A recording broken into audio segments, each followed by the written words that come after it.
18 points, that is the margin.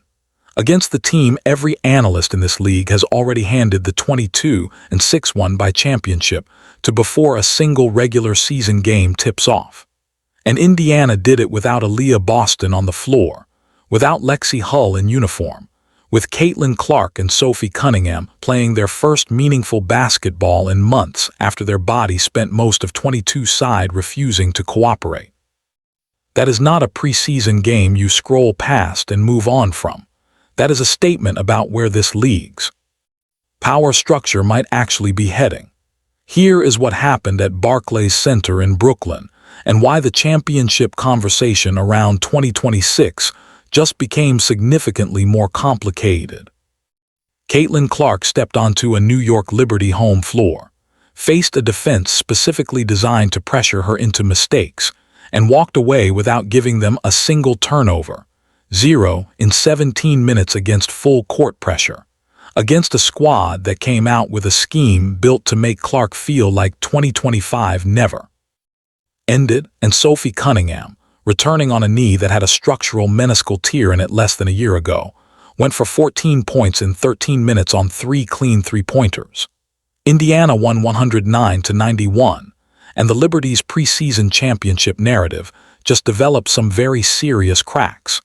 If you have been waiting to find out whether this Indiana roster was truly rebuilt or just rebuilt on paper, you are in exactly the right place.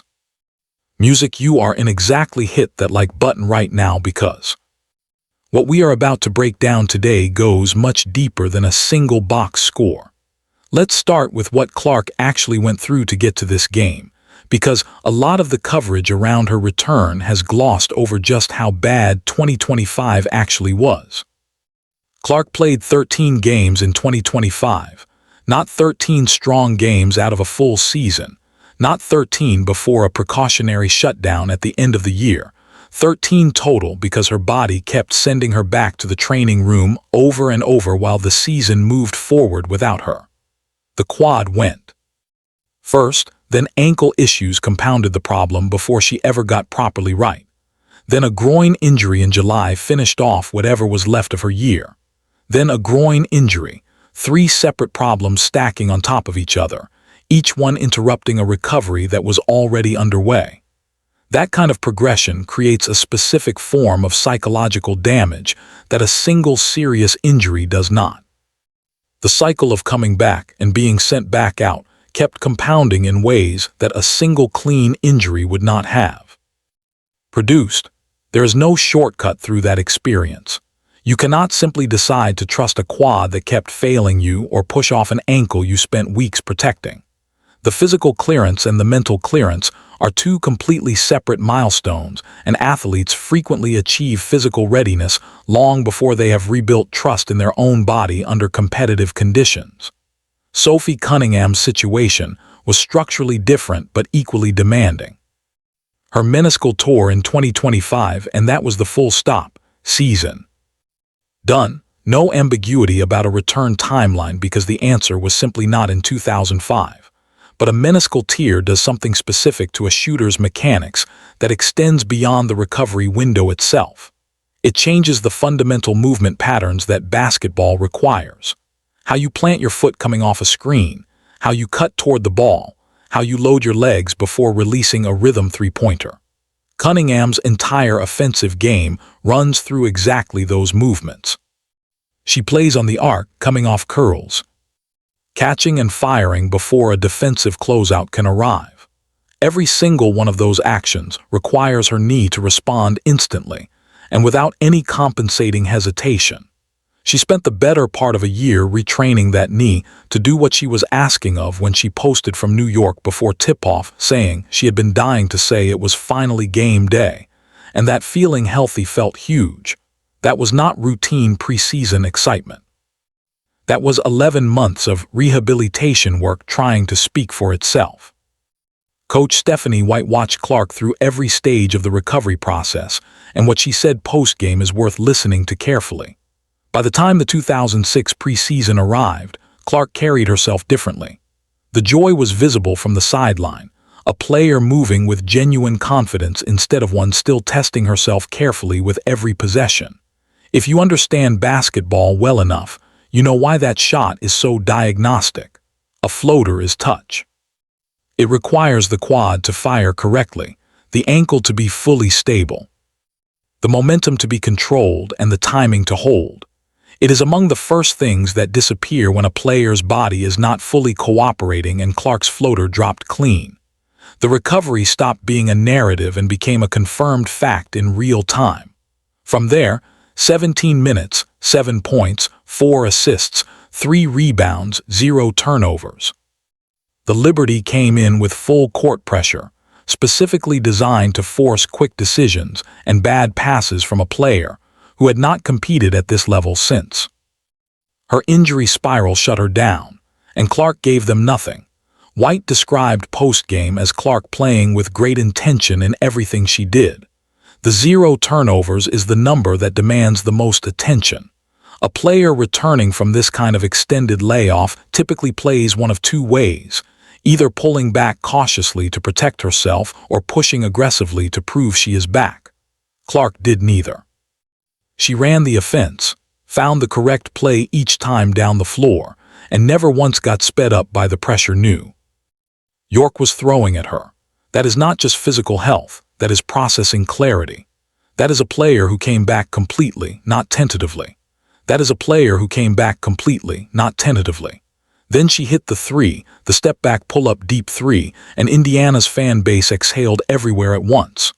That particular shot was the quiet fear nobody wanted to say out loud, that the deep pull-up range might not come back fully clean after months of protecting a bad ankle and managing a sore quad. Clark finished 1 for 5 from deep overall, but she noted post-game that her misses were running long. Her legs are fully under her. She is simply recalibrating her feel for distance, which is exactly what you want to hear from a shooter in week 1 of the preseason. The setting matters as context too, because Indiana did not walk into a depleted or disorganized opponent. The New York Liberty entered 2026 with the kind of roster construction that tends to end preseason debates before they start. Jonquil, Jones, Breanna Stewart, Sabrina Ionescu. Multiple analysts had already written them in as 2026 champions before the preseason even opened, and Indiana walked into their building shorthanded. Aaliyah Boston managing a lower leg issue. Not in uniform.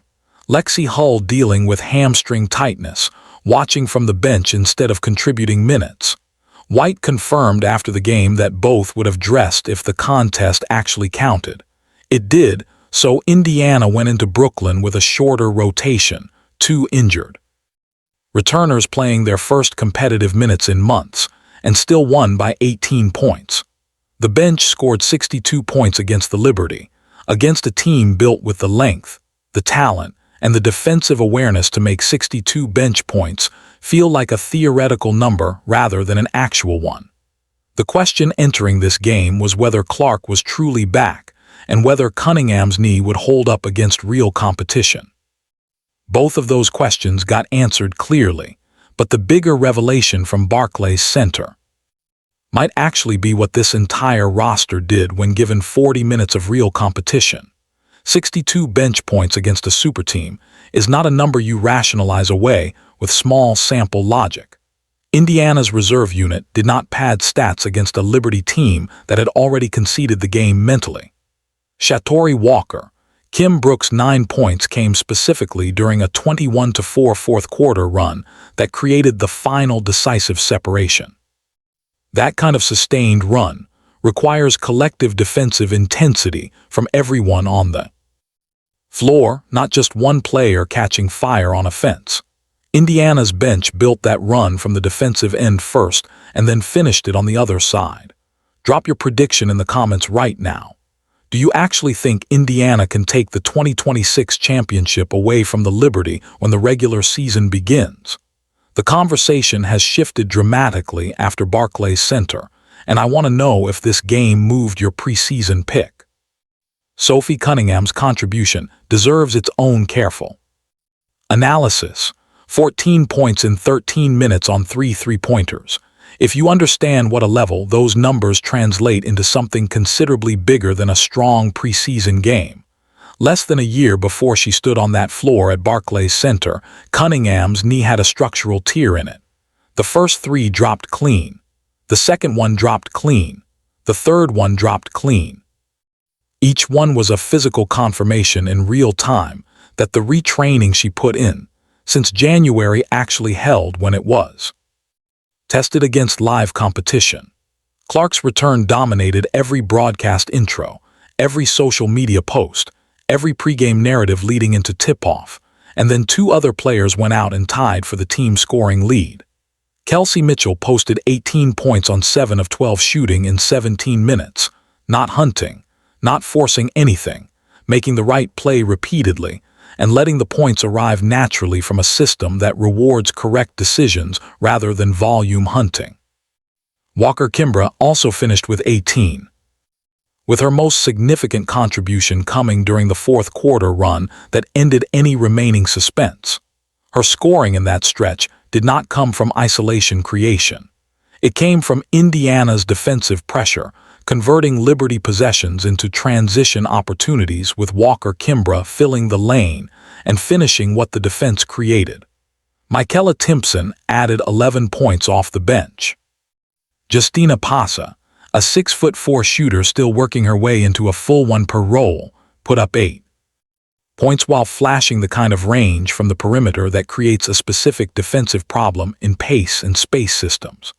A 6'4" player who can pull up from deep forces opposing defenses to assign a perimeter-capable defender to someone they would normally try to body up or switch under. When Indiana runs multiple players of that size and range simultaneously on the arc, the defensive rotations multiply in complexity with every action. Opposing coaches now have to add Pasa to their scouting preparation in a way they did not have to before this game. That is a concrete roster development, not just a box score curiosity.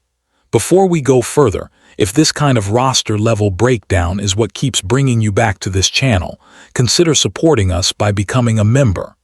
Your support is what makes it possible to keep going this deep on every story that actually matters in the league right now.